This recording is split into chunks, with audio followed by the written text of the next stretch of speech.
Ada nggak obat asma yang bagus supaya nggak kumat lagi? Halo, ketemu lagi dengan saya Dr. Rudi Hartono. Ini ada yang bertanya nih, anaknya usia 12 tahun dengan asma. Ada nggak obat asma yang bagus supaya nggak kumat lagi? Ya kita juga maunya begitu ya. Nah, penyakit asma ini termasuk penyakit alergi.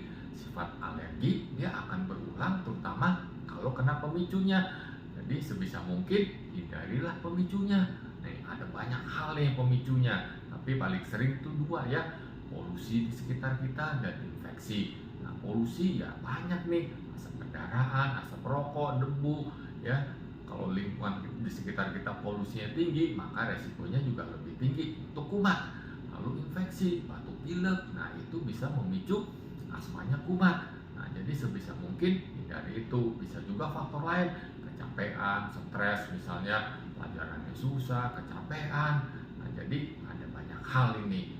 Nah, jadi coba dihindari itu.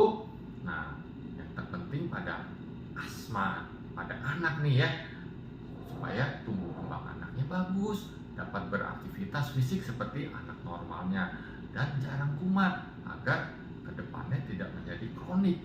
Nah, kalau udah kronik ya kasihan ya, gampang kumat ya. Nah, lalu aktivitasnya juga terganggu. Nah, kalau anak asmanya kumat, maka orang tua juga aktivitasnya juga akan terganggu.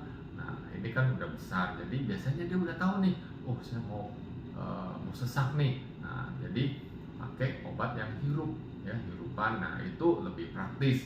Nah, bisa juga nebulizer ya, tapi itu nggak praktis. Kalau di rumah ya bisa. Nah, lalu pada asma itu obatnya itu dua ya, dua golongan. Satu pengontrol, jadi sebelum kumat, nah itu dipakai ya, biasanya sih obat hirupan supaya tidak gampang, saluran nafasnya itu tidak gampang terprovokasi. Nah, pada saat kumat, nah jadi obat pelega, reliever. Nah, jadi dua hal itu.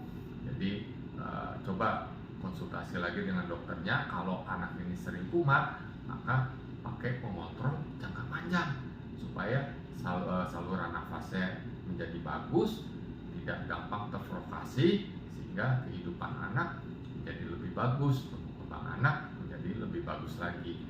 Nah, jangan lupa ya, imunisasi dilengkapi, terutama influenza, radang paru, dan yang lain-lainnya.